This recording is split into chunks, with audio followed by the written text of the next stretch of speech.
여러분이 앉아있는 왼쪽을 쳐다보면 캄보디아에서 소개를 하고 있습니다. 지금 우리나라가 캄보디아하고 전쟁 일촉즉발 상황 속에 있어요. 태국이 바로 그 옆에 있는데, 태국도 한국이 캄보디아를 치겠다면 우리가 비행기가 와서 거기서 대기하고 가도록 해주겠다, 이렇게 하고 있습니다.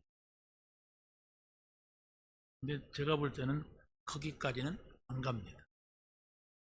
안 가는 이유가 바로 뭐냐, 이게 중요한 거예요. 캄보디아가 중국 사람들이 와가지고 모든 경제를 다 잡았어요. 어마어마한 건물이 있다 그러면 다 중국 거예요. 그러니까 막 한문으로 다 해요. 중국 한문 쓰잖아요. 간판이 다 한문이에요. 공항도 어마어마하게 졌어요. 새로. 저는 안 가봤는데 이번에 이제 12월 초에 가요. 근데 그 50%가 중국 거래요. 중국이 마음대로 해요.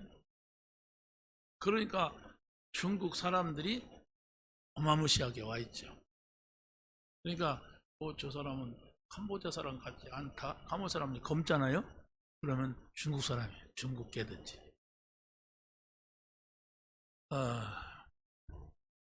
그러니까 이 중국의 삼화패라고 하는 깡패 조직이 있어요. 거기에 관계된 그 두목이 지금 이런 범죄 조직을 이끌고 있죠. 젊은 친구인데 지금 이 사람을 미국에서 잡으려고 합니다. 범죄 조직이라고. 우리나라보다 빨리 움직였어요. 그래서 그 사람들이 가지고 있는 돈, 코인, 막 그런 범죄 조직을 통하여서 돈을 엄청나게 또 버나봐. 그래서 그 사람들이 캄보디아 수상하고도 같이 손잡고 계약도 맺고, 자기네들은 교육 사업한다, 또 부재 사업한다, 이렇게 포장을 합니다.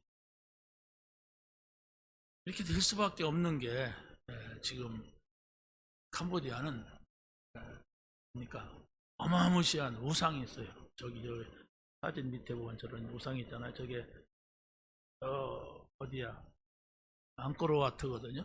시엠릿에서 조금 더 가면 거기 관광도시예요. 근데 그런 성이 7군데가 있어요. 어마무시하게. 한번 돌아보려면 넓어. 이 송천동 지역을 돌아볼 정도? 클 정도로 넓어요. 이게 사원입니다. 힌두교 사원이었다가 힌두교가 이제 불교가 나오니까 불교 사원으로 바뀌었어요. 그래서 거기에 사는 사원에 이제 사람이 살 거 아닙니까? 힌두교, 불교 이런 사람들이 거기다 이제 신을 섬기면서 사는데 하루아침에 다 죽어버린대. 거기 있는 사람들이. 그러니까 그 당시에 이 우매한 사람들이 이건 신의 저주다, 이래가지고 거기를 아무도 안 들어갔대. 그래가지고 몇백 년 동안 숲풀로 이렇게 덮여 있다가 나중에 그냥 프랑스의 어떤 작가에 의하여서 발견돼요. 원래 그 나라가 프랑스 지배를 받았어요. 그래서 거기를 개발해서 관광지로 만들어가지고 돈을 벌고 있습니다. 그런데 이런 우상 숭배로 인하여서 저기 보세요.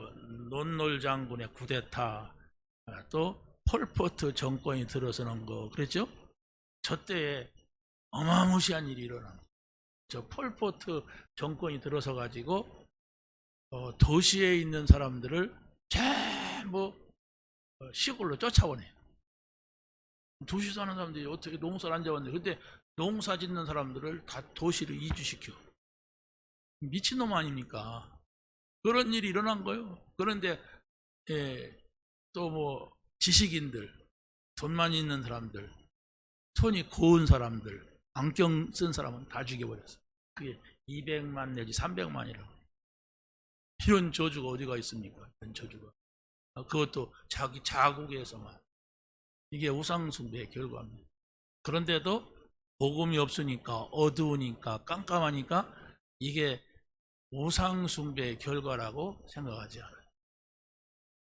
그래서 지금도 우리가 프놈펜에 가면은 뭡니까 어떤 고등학교가 있는데 그 고등학교에서 고문을 자행해 가지고 사람들이 어마무시하게 죽이는 그런 장면이 쫙 사진이 전시돼.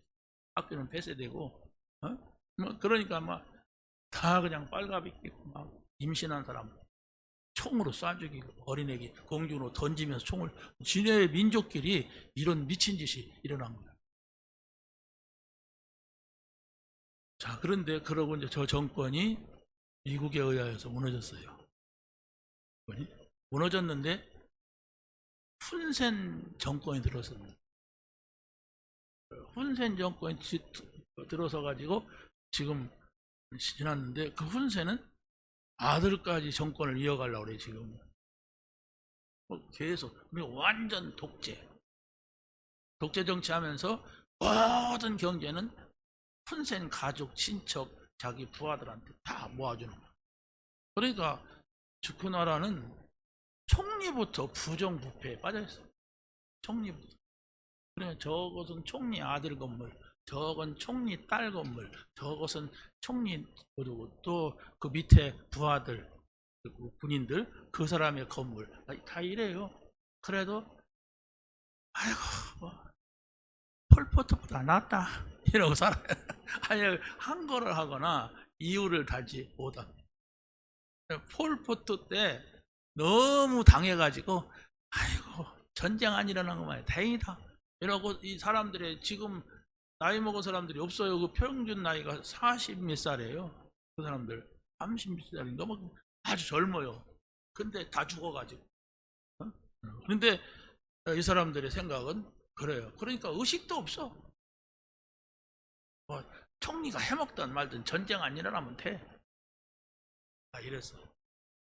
그러니까 지금 범죄단체들이 어느 한 큰 산 꼭대기에 큰 마을을 만들어 갖고 아파트를 짓고 막 해가지고 거기다가 이 세계에 막 사람들을 잡아다가 고문하고 돈 뺏고 막 이런 일이 일어나는 거예요. 그 타켓 1호가 우리나라예요.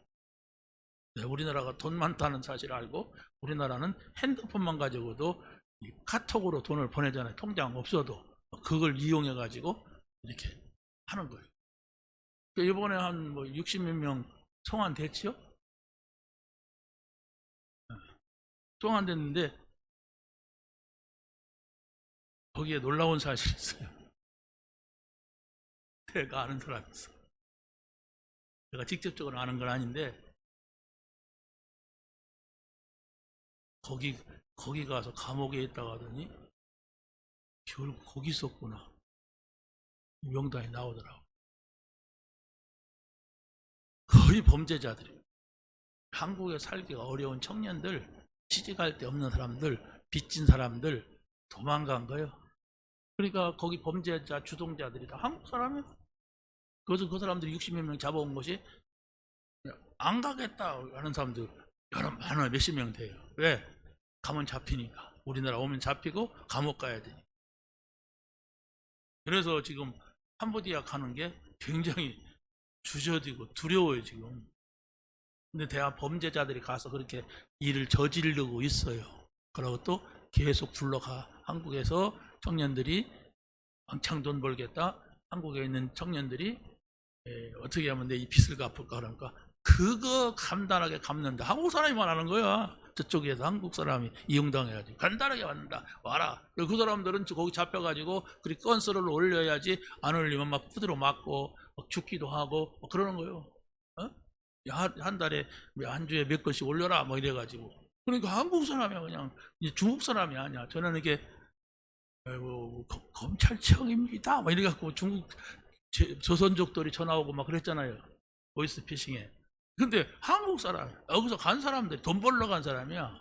이런 사람들이 한국에다가 전화하고 청년들한테 전화해가지고 돈을 이렇게 벌 수 있다. 빚을 갚을 수가 있다. 막 이래가지고 이런 거예요. 왜 이런 일이 일어나? 우리나라도 비슷합니다 지금.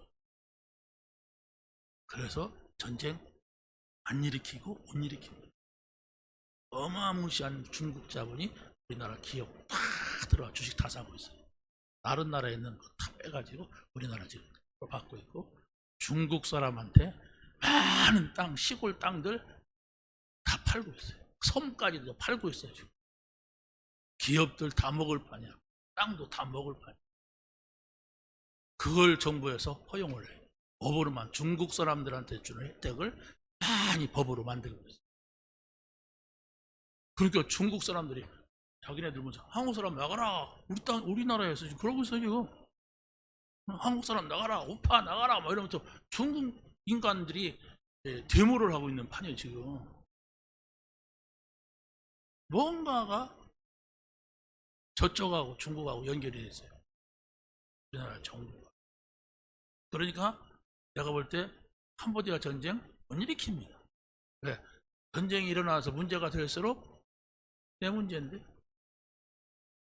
모르겠어요. 제가 뭐 정확한 그런 정책 평론가나 정치 평론가는 아니니까. 그런데 지금 돌아가고 있는 것이, 야, 이게 뭐냐 이게. 우리나라를 어디로 끌고 가려고, 어떻게 하려고. 이게 뭐 다 열어놔. 무조건 다 와. 그냥 아무나 와. 검사도 없어.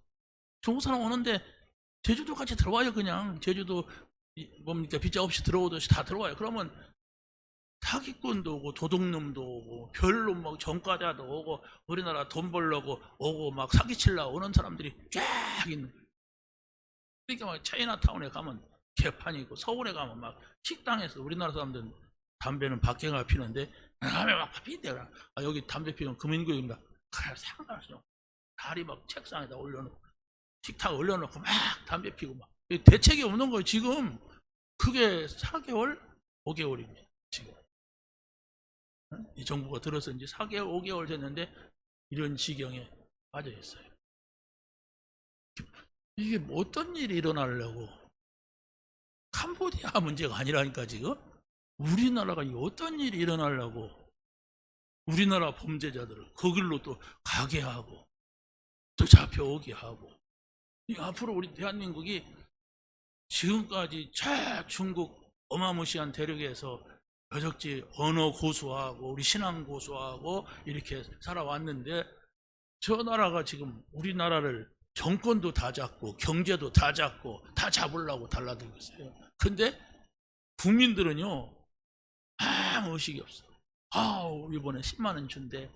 이번에 나에게 얼마 준대. 이 철없고 의식 없는 인간들이 그 몇십만 원 주는 걸 받아가지고 정부 잘한다 그러고 막 인기 투표 해주는 거예요. 이게 앞으로는 이런 말도 못 할 겁니다. 잡아갑니다. 지금 하니까 일단 오늘 한 거 나중에 몇 년 후에 또 너 옛날에 그렇게 딱 골 붙여 떴다가 잡아갈 수도 있어요. 근데 우리는 잡아가도 그냥 죽으면 돼. 뭐 이제 좀 살 만큼 살았으니까. 그런데 이제 우리 자녀들, 우리 후대들, 쟤들이 이제 어떻게 사냔 말이야. 이런 공산 국가가 된다면, 독재 국가가 된다면, 나 그게 막 자다가도 막 머리가 쭈삣쭈삣해. 야, 얘들 어떻게 살지? 조금 잘 살고 먹고 살만 하다니까 이제 이런 식으로 이렇게. 그래서 나는 이 캄보디아가 문제가 아니에요. 나는 이제 12월 달에 캄보디아 갑니다. 전화 와서 가는 게 아니에요. 전화 왔지, 선교사한테. 근데 우리 같은 사람은 잡아가지도 않을 것 같아. 젊은 사람들 일 시켜 먹으려고, 이용하려고. 우리 가봐야 이용 가치도 없어. 설교밖에 안 하니까. 여러분이 기도해 주시기 바랍니다. 우리가 정말 우리 속에 이 의식이 없으면은 지금 몇십만 원씩 받아먹고 나중에 어마무시한 빛으로 어마무시한 저주로 와요. 그러는 것을 몰라요. 그 10만 원 20만 원 준들 여러분이 살림에 보탬이 됩니까? 어디 가서 예식 한번 잘하는 거지. 다 써버려요. 그냥 한 번에 써버리는 사람도 있고. 이런 전혀 생각이 없는 국민들, 자기한테 조금 뭐 주면 그냥 그게 좋다고 하고 나중에 어떡하려고. 빚이 막 2천조가 3천조가 되면 어떡하려고. 이 나라가 그냥 꺼져버리는데, 다시 IMF가 오고 막 그냥 빚더미에 앉는데, 이런 대책 없는 일들이 일어나고 있단 말이에요. 그래서 그걸 나서서 반대하는 사람들이 기독교인들이에요. 기독교인들 다 아니에요. 기독교 가운데서도 이 좌파 의식을 가지고 있는 사람들이 너무 많아요. 사회주의가 좀 되면 어떠냐? 목사들이 이래. 어? 옛날 공산주의가 아니다. 아유, 지금 뭐 북한한테 당한 것이 얼마나 됐는데 이렇게 생각을 한단 말이에요. 일단 우리는 공산주의는 하나님을 믿지 못하게 합니다. 그러면 여러분들은 다 총살감이에요. 공산주의가 들어가면. 그들은 공산주의는 정치에 아주 무의한 사람이 신앙인들이야. 그렇게까지 두겠습니까? 그러나 어찌됐든 우리는 이 현 세상이 돌아가고 지금은 우리나라가 잘 산다고 잘 사는 게 아니에요. 뭐 전 세계 지구촌이기 때문에 전 세계가 돌아가는 걸 봐야 돼요. 자, 그래서 우리는 자기 피로 사신 교회, 이걸 잘 붙잡고 한 주간 동안 여러분이 응답받게 되시기 바랍니다. 여러분이 교회입니다. 고린도서 3장 16절에 그랬죠. 너희가 하나님의 성전인 것과 하나님의 성령이 너희 안에 거하시는 걸 알지 못하느냐. 근데 자기 피로 사신 교회 그랬어요. 그러면 이 피는 뭐냐? 예수님이 십자가에서 죽으심으로 우리가 구원을 받았다. 성령이 우리에게 임하셨다. 이걸 말하는 거예요. 자, 그렇기 때문에 우리는 이 그리스도로 답을 내야 돼요. 그리스도가 여러분에게 답이 되지 않으면 여러분이 뭐라 할까요? 세상으로 나가면은 바로 불신자의 삶으로 돌아갑니다. 이것이 반복이 되는 거예요. 교회 와서는 믿는 건데 밖에 가면 안 믿고 이러다 보면은 뭐가 됩니까? 세상에 우상 얼마나 많아요? 이 사단의 역사, 저주, 재앙 이런 것들이 막 돌아다닌단 말이에요. 이걸 이길 수가 없어요. 이것을 막는 게 복음이란 말입니다. 이걸 왜 저 사람이 저렇게 되는가 하는 걸 보면 영적인 문제가 있어요. 집안에 무속인이 있어, 정신병자가 있어, 자살한 사람이 있어, 전부 영적인 문제로 온 겁니다. 예, 어제 금요일 날 저희 집에 집사람 언니들 처형이죠. 3분이 왔어요. 보니까 제일 큰 언니는 불교 골수, 둘째 언니는 교회를 다니다가 만사람, 그리고 셋째 언니는 포항에서는 집사까지 됐는데 저 수원으로 가서는 안 다녀. 조금 관심은 있어. 그런데 이제 둘째 언니가 그러더라고요. 아유, 목사님 우리 기도 좀 해주세요. 그래. 그게 뭐 안수해 달란 말인가 그랬더니 자기 아들이 군인이었어. 군인. 아르트시하고 소령했는데 중령 진급을 못하면 내편해야 돼. 그래서 시험을 본대. 무슨 시험이냐 그랬더니 5급 공무원 시험인데 예비군 중대장 시험이에요. 5급 공무원이면 고시패스한 사람이 5급 공무원 아닙니까 이게. 그래서 지금 세종에 와서 공부를 수험집 하는데 아무튼 공부하느라고 빼짝 말렸대. 기도 좀 해달라고. 기도해달라는데 기도해줬지요. 그러고 이제 토요일 날 나간다고 해서 가만히 생각하니까 지사람한테 모아놓고 예배 한번 드리자 그랬어요. 기회로 만든 거예요. 그래서 식탁에 앉아갖고 저 메시지를 했어요. 하니까 일단 세 종류가 나와요. 세 종류 색깔이 딱 나오는데 큰언니 되는 분은 그냥 안 들으려고 이렇게 하고 그러고 자는 척 하더라고요. 에이, 어찌 뭐 듣는 걸 뭐 깨운다고 되겠습니까? 그런데 이제 그 아들 시험 보는 그분은 뭔가가 갈급한 거야. 그냥 아들 때문에 아멘도 하려고 하고 아멘 막 이렇게 나가더라고요. 여기 교회도 안 다니는 사람이. 그리고 이제 셋째는 이제 막 질문해요. 팔레스타인에 대해서 질문도 하고 이스라엘이 어쩌고 질문하고 복음적으로 답을 줬죠. 그래서 내가 10분만 말씀드릴 게 있다고 했는데 50분 돼서 아니 잘 듣고 이게 대화가 돼서 그랬는데 이제 나중에 연락이 왔는데 아들이 합격했대. 그것도 만점 맞았대. 그래서 그냥 기도해줘서 그렇다는 것도 어찌됐든 하나님께로 가까이 온다면 다행히 언젠가는 또 복음이 이해될 날이 오겠지. 지금 내가 전하는데 복음 받았다고 생각하지 않고, 왜냐하면 자기 아들, 귀한 아들, 아직도 46세인데 엄마 이렇게 하는 아들 그 아들이 이게 잘 됐다고 하니까 뭐 안 된 것보다 낫잖아요. 나 만나갖고 기도해 줬다고 하니 아주 고맙다고 하니까 우리는 그런 흑암을 걷어내야 돼요. 전부 그러고 있거든. 오늘 여러분이 하나님의 말씀을 듣고 내가 뭐 잘 될 게 없는가? 물론 다 그러죠.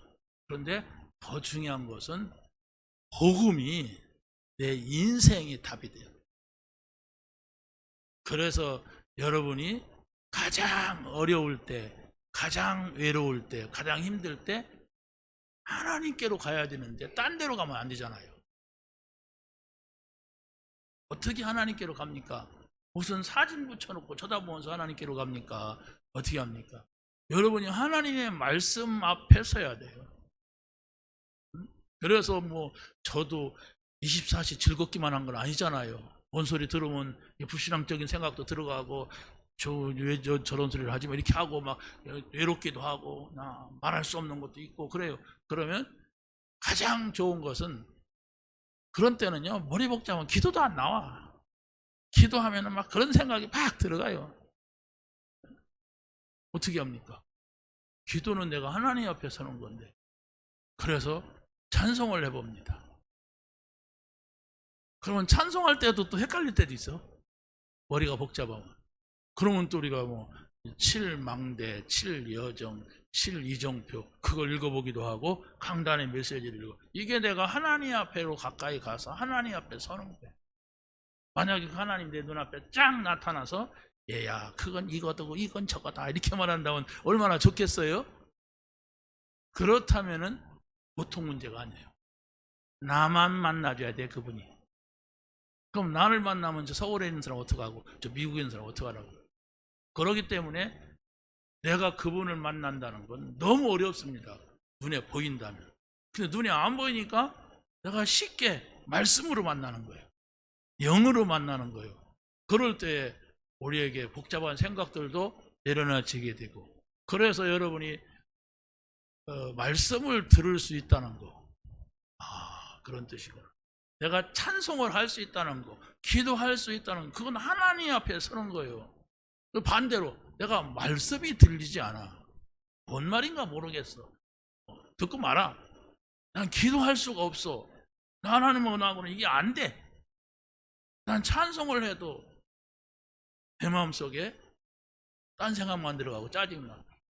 이건 곤란한 거 아닙니까? 빨리 그 부분을 해결해야 돼요. 그래도 어떤 사람은 예수님을 영접하고 바로 답이 나온 사람이 있는 반면에 평생을 믿어도 늘 자기 생각에 머무르고 있고 자기 고민, 염려 그걸 못 떠나보내는 그런 사람이 있단 말이에요. 빨리 찾아내야 됩니다. 그래야만이 여러분이 다른 사람에게 이 복음을 줄 수가 있어요. 내가 만나지 못한 사람을 누구한테 말하겠습니까? 내가 답으로 받아들이지 않았는데 무슨 저분 만나면 안 되겠다, 걱정된다. 이런데 내가 누구한테 그 사람을 소개하겠습니까? 나는 그 사람 만나기도 싫어, 그런 사람. 자, 그래서 시간이 많이 갔습니다만은 첫 번째로 그리스도를 증거할 때 생명을 살리는 전도자가 됩니다. 예수님이 그랬어요. 제자들에게 사람들이 나를 누구라느냐? 어떤 사람은 세례요한이라고, 어떤 사람은 엘리야라고 하고, 어떤 사람은 에레미야라고 합니다. 선지자 중에 하나라고 합니다. 너희들은 나를 누구로 하느냐? 뭐라겠어요?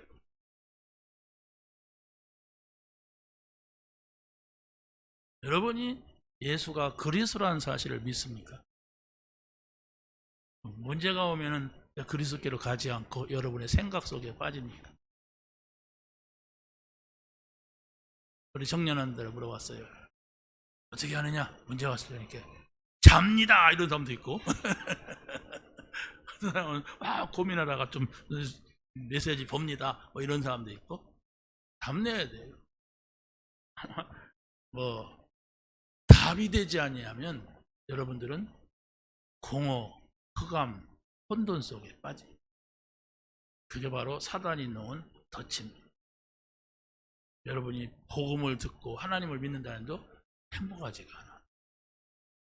내가 어떻게 살아야지 이렇게 고민이 돼. 뭘 먹어야 되지? 이렇게 된다고. 그래서 바로 우리가 세례 요한은 회개하라 천국이 가까웠다 이렇게 말했어요. 그런데 세례 요한이 나쁜 게 아니야. 이 세례 요한은 하나님께로 가는 하나님 그리스도를 맞이하는 메시지를 했어요. 그런 사람들은 회개하면 되는 줄 알았어요. 아닙니다. 그리스도를 만나야 돼요. 십자가에 죽으시고 부활하신 그 그리스도를 만나서 내 마음에 평안을 찾아야 돼. 그리스도를 만나서 여러분이 가지고 있는 그 고민, 염려를 그걸 떨겨버려야 돼요. 그렇지 않습니까? 그런데 어떤 사람은 또 막 엘리야를 생각하면서 야, 엘리야는 막 850명의 귀신 들린 사람들을 몰아냈다. 엘리야는 이런 기적을 행했다. 이래가지고 그 신비주의 거기에 또 몰두된 사람들이 있어요. 교회가 그렇단 말이에요. 오늘날 교회가 회개하라, 회개하라. 회개는요, 그 회개하라는 사람들 외치는 걸 보면은 거의가 다 내가 잘못한 것 찾습니다. 근데 우리가 잘못한 것도 있지만은 더 중요한 게 있어요. 그게 뭐냐? 하나님을 떠난 거예요. 이게 회개의 근본입니다. 하나님을 떠나서 사단에게 잡혀버린 거예요. 그래서 바로 우리에게 그걸 죄라고 합니다. 원죄. 이건 해결할 길이 없어요. 내가 앉은 건데, 내가 짓지도 않았는데 어떻게 내가 그걸 회개를 합니까? 여러분이 앉았는데 너 죄인이야 그러고 이게 회개하라고 하면 되겠습니까? 그런데 그리스도를 만나야 이 죄도 알아요. 그리스도가 오신 것은 바로 다른 문제가 아니라 내가 해결할 수 없는 문제를 해결하러 오셨다. 그러면 우리가 고민하고 염려하고 근심하는 게 보니까 내가 해결할 수 없는 문제거든. 사실은 왜 고민합니까? 내가 해결할 수가 없어. 그러면 그리스도를 만나야 돼. 그리스도를 어떻게 만납니까? 예수님이 그래서 오셨구나. 예수님은 선지자 제사장 왕이시구나. 그래서 선지자 제사장 왕으로 오셨구나 하는 것을 우리가 이해할 때에 창세기 3장 문제가 해결되는 거예요. 또 어떤 사람은 이 예레미야라고 한다고 했어요. 예레미야는 누구냐 이렇게 했을 때에 나라를 위해서 눈물 흘리면서 기도하고 이 백성들이 어떻게 합니까? 하나님 이렇게 하는 사람이었어요. 박애주의라고 하죠. 사람을 사랑하고 아끼고 이렇게 하는 거. 그러니까 그 교회에서 또 그런 운동으로 간단 말이에요. 서로 사랑하자. 그래서 즐겁게 해주고 배려해주고 양보하고 얼마나 좋은 얘기입니까? 그러나 그리스도가 없다면 아무리 좋은 관계를 맺고 배려하고 서로 도와주고 서로 사랑해도 거기에는 답이 없어요. 왜? 다 영적인 문제를 가지고 있기 때문에 그렇습니다. 여러분 나는 아무 문제도 없다 하는 분 있어요? 나는 생활적으로 아무 문제도 없다. 그러면 영적으로 보세요. 영적으로 보면 아무 문제 없습니까? 다 있어요. 다 있는데 하고 살 뿐이지. 없는 척하고 살 뿐이 다 있어요. 본인이 몰라서 그렇지. 창세기 3장 문제 있잖아요. 자, 그래서 우리가 세례 요한이 나쁜 게 아니고 그것이 구원받는 길은 아니다. 엘리야가 신비한 운동을 했다고 해서 우리가 그걸 따라가면 안 됩니다. 신비주의로 빠지면 안 된단 말이에요. 또 누굽니까? 에레미야가 정말 이 박해 운동을 했다고 해서 우리도 그렇게 하면 안 된단 말이에요. 우리는 오직 그리스도. 나는 그리스도를 만났다. 나는 그리스도와 함께한다. 그리스도만이 나의 답이다. 이것을 여러분이 확실하게 답을 얻을 때에 일단 여러분이 가지고 있는 생활 속에서 문제도 문제가 되지 않는 겁니다. 네. 그거보다 더 큰 중요한 문제를 해결받았어요.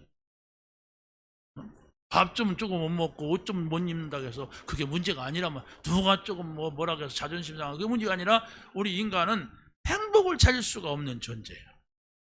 원죄 문제 때문에 행복을 찾을 수가 없어. 왜? 엄마가 없어. 그러면 어떻게 되겠어요? 그렇잖아요? 엄마가 없으면 행복할 수가 없죠. 그래도 할머니가 잘했다. 아닙니다. 이모가 잘했다. 아닙니다. 엄마가 있어야 돼. 아기를 낳으면 엄마가 키워야 돼. 그런데 그게 바로 뭐냐? 우리 인간이 하나님이 키워야 돼. 하나님이 있어야 돼. 하나님이 없으면 우리 마음엔 구멍이 뚫려. 다시 말하면 그 구멍은 하나님이 아니면 메꿀 수가 없는 큰 허공이란 말이에요. 그렇기 때문에 모든 인간은 하나님이 없이 산다면 허공이 있다는 것 속에 돈을 벌었는데도 나에게 행복을 주지 못해. 성공했는데. 그러니까 사람마다 일찍이 달란트가 있잖아요. 머리가 좋아서 공부를 잘하는 달란트도 있고, 어떤 사람은 손재주가 있는 사람도 있고, 어떤 사람은 뭐 경영하는 능력이 있고, 어떤 사람은 뭘 잘하는 게 있단 말이에요. 그거 하나만 잘해도 먹고는 살아요. 그런데 그걸 가지고 먹고 산다고 해서 행복합니까? 워낙 내가 먹고 살 길이 없다면, 조금 돈 번다면 그걸로 행복합니다 이렇게 하지, 진짜는 아니에요. 진짜는 아니란 말이에요. 그래서 하나님은 우리에게 그 문제를 해결해 주려고 오신 겁니다. 자, 그래서 오셔서 오직 성령이 임하시면 사명의 생명을 거는 전도자가 됩니다. 그게 바로 오늘 본문에 보면 그랬어요. 열하겠는가? 보세요. 22절 한번 쭉 읽어보겠습니다. 시작. 보라, 이제 나는 성령에 매여 예루살렘으로 가는데 거기서 무슨 일을 당하려는지 알지 못하노라. 오직 성령이 각 성에서 내게 증언하여 결박과 환난이 나를 기다린다 하시나, 내가 달려갈 길과 주 예수께 받은 사명 곧 하나님의 은혜의 복음을 증언하는 일을 마치려 하면은 나의 생명조차 조금도 귀한 것으로 여기지 아니하노라. 자, 보세요.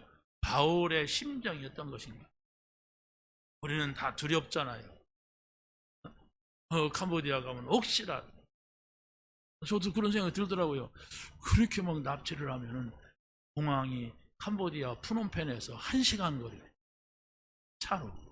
그럼 1시간 거리면 오는데 착딱 세우고 총 갖다 대고 다 잡아가면 어떻게 하는가, 이런 생각이 들어가는데, 그럼 바울이 뭡니까? 그러할지라도 나는 간다. 그래서 다 가지 마세요. 거기 잡힙니다. 거기에는 이런 사람들이 있습니다. 이러는데, 나의 달려갈 길과 나에게 주신 사명을 감당하는 내 생명 조금도 귀한 것으로 여기지 않는다. 나는 살아도 주를 위하여, 죽어도 주를 위하여, 내가 먹어도 주를 위하여, 먹지 않아도 주를 위하여, 내가 여기에 머물러도 주를 위하여, 내가 여기를 떠나도 주를 위하여, 이렇게 고백한 사람입니다. 우리가 그런 고백이 있어야 되는데 그런 고백이 나옵니까? 이 핑계 저 핑계 되죠. 막상 그런 상황이 안 와서 그렇지. 그렇죠? 막상 그런 상황이 왔다 하면 나도 모르게 다 이렇게 또 머리를 쓴다고. 우리는 바울이 이런 고백을 할 수밖에 없었던 것이 바로 뭐냐? 성령이다. 성령은 또 뭐냐? 성령은 바울의 마음속에서 굉장한 원동력이다. 힘이다. 성령은 바울에게 최고의 기쁨이고 평안이다. 이겁니다. 그래서 바울 서신 속에 보면은 언제든지 무슨 얘기를 먼저 하냐면 주 예수 그리스도와 은혜와 평강이 너희에게 있을지어다. 언제든지 이랬어요. 은혜는 하나님께로부터 오는 복음을 말합니다. 평강은 복음 받은 자가 그 마음속에 누리는 걸 말해요. 여러분이 이런 말씀들을 붙잡고서 여러분 자신을 다스려야 돼요. 내가 받은 복음이 이런 것입니다. 자, 그래서 우리는 하나님께서 이 어마무시한 복음을 주셨기 때문에 세계 복음화를 향한 절대 미션을 붙잡아요. 절대 사명이죠. 이 바울과 같은 이 사명. 내가 죽어도 살아도 이 복음을 위하여. 왜? 하나님께서 나에게 주신 은혜가 바로 이것이다. 그러면서 절대 여정, 내 인생은 전도자의 삶이다. 그러니까 그리스도를 만나고 어떻게 보면 이 바울은 망했어요. 결혼도 하지 못하고 망했어요. 가족도 돌보지 못하고 망했어요. 이 사람은 오직 세계 복음화를 위하여서 온 천지를 돌아다니다가 죽었어요. 그러면 우리가 오늘의 삶을 이 자리에서 행복하게 살고 여기서 땅 사고 여기서 집 짓고 이렇게 살려고 하는 우리들의 생각을 가지고 보면은 비참한 거예요. 결혼도 못했지요. 돈도 뭐 벌 수도 없었지요. 왜? 쓰기 바쁘니까. 그러고 뭐 가족을 어떻게 돌아봅니까? 가족 얘기 일치 안 해요. 그게 바로 뭐냐? 영원한 하나님 나라를 바라본 겁니다. 우리가 나이 먹으면 죽는다는 건 다 알잖아요. 근데 그 다음은 모르잖아요. 근데 우리에게는 예수가 그리스도라는 사실을 믿으면 영원한 하나님 나라로 연결된 사람들. 그래서 우리가 먹고 살고 이렇게 하는 것도 중요하지만은 더 중요한 것은 영원한 나라를 바라봐야 이 땅에서 소망을 가지게 됩니다. 그래서 여러분이 마음을 가져야 돼요. 죽음 이후에. 그걸 성경에서 말하고 있거든요. 하나님의 나라. 근데 그게 있는 줄도 모르고 살면은 우리는 교회 다닐 뿐이지 세상에 나가서는 똑같이 뭘 먹을까 마실까 입을까 하는 것을 면하지 못하는 거예요.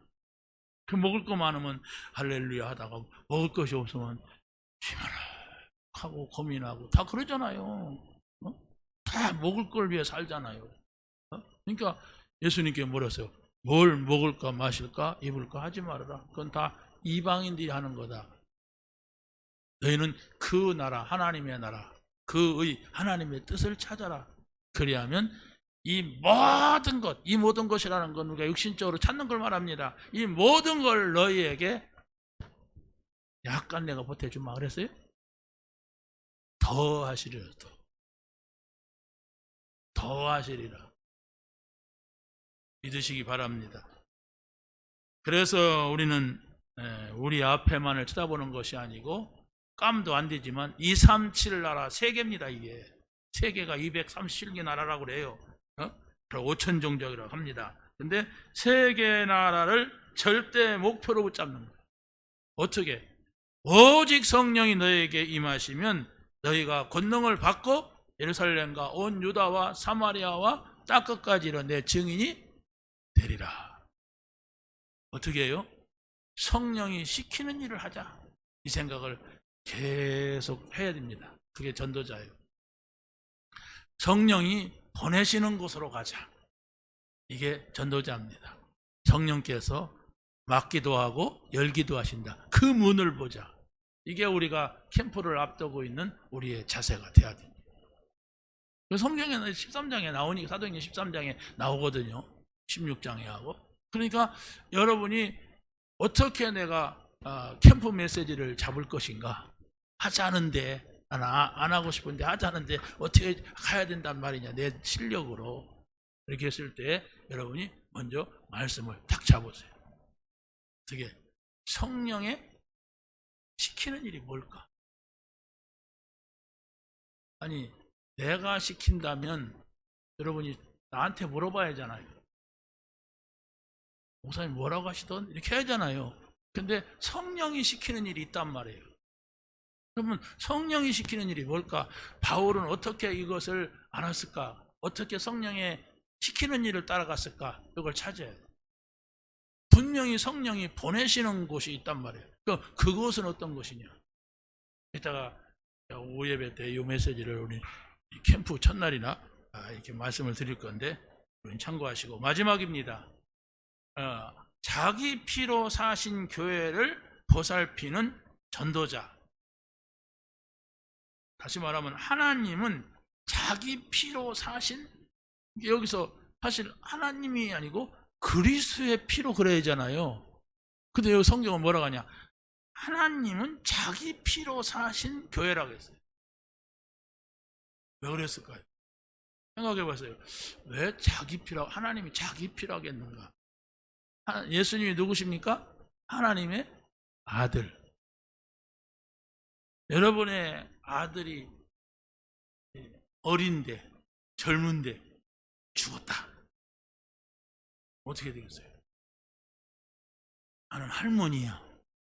그러면 여러분이 그 앞에서 어떻게 말할 게 있습니까? 할머니가 그러더라고.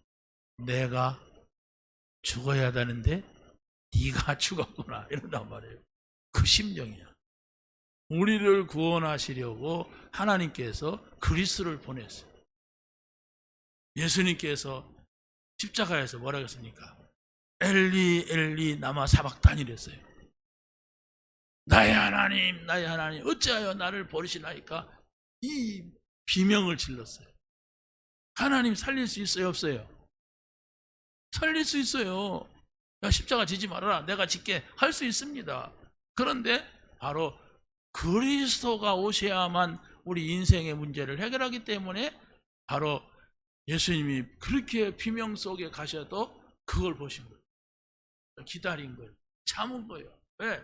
온 인류, 당신이 만든 인간들을 살리기 위하여. 그게 바로 뭡니까? 자기 피요. 그러잖아요. 내가 죽는 게 낫겠어. 차라리 저 아들이 죽는 거 보니까. 그 뭐를 말하는 겁니다. 자, 그래서 바로 여러분들이 구원을 받을 때에는 얼마짜리 구원입니까? 여러분이 구원 받았어요? 얼마 주고 받았습니까? 값 없이 받았다고 그래요. 네. 피값을 어떻게 치릅니까? 피 흘려 죽은 걸 얼마 주면 되겠습니까? 값이 없어요. 왜? 너무 비싸가지고. 돈을 값으로 따진다면은, 어떤 보이는 걸 가지고 값을 치르러 간다면 아무도 구원받을 수가 없는 겁니다.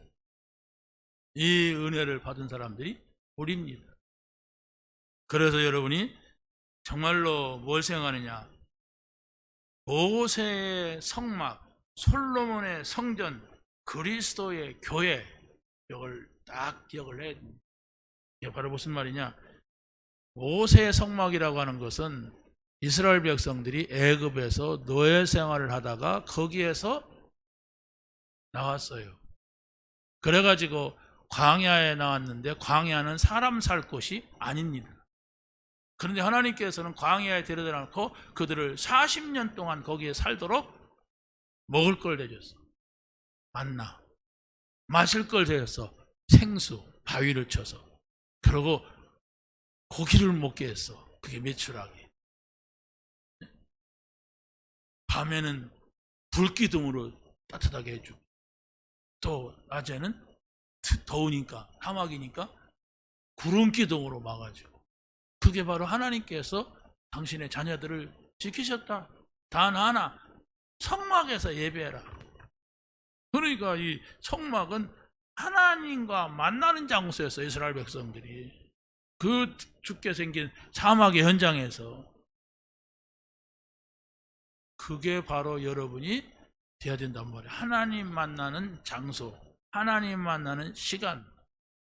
이걸 여러분이 개념을 안 둔다면은 하나님이 아무데나 다 있지 뭐, 이렇게 말해요. 물론 아무데나 다 있습니다. 그러나 여러분이 그 하나님하고 얼마만큼의 이 소통이 됩니까?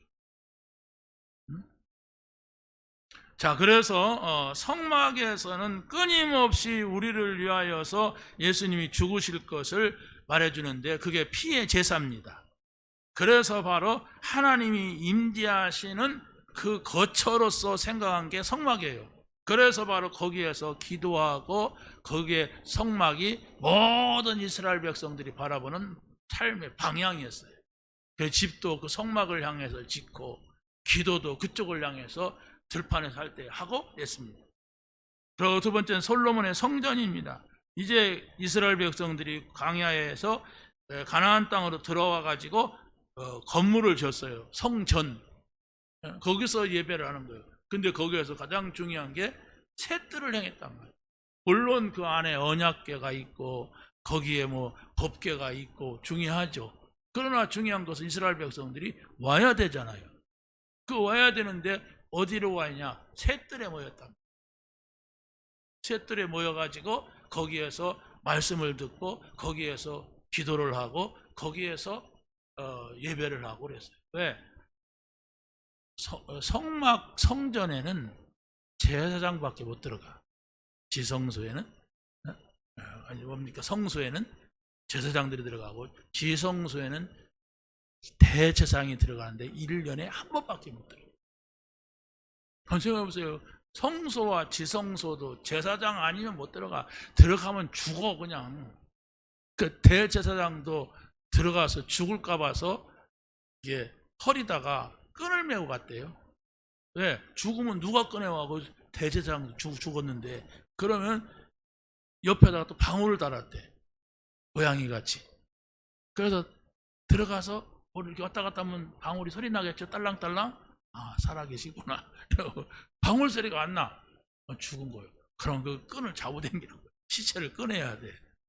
그래, 그 정도로 무시무시한 현장이었단 말이에요. 그러면 성도들은 밖에 있어요. 성막 밖에. 그래서 거기에서 모이는 장소가 셋들입니다. 아이들의 뜰, 기도의 뜰, 이방인의 뜰. 그걸 우리가 지금 말하고 있지 않습니까? 자, 그래서 여기에서 우리가 결론이 나야 된단 말이에요.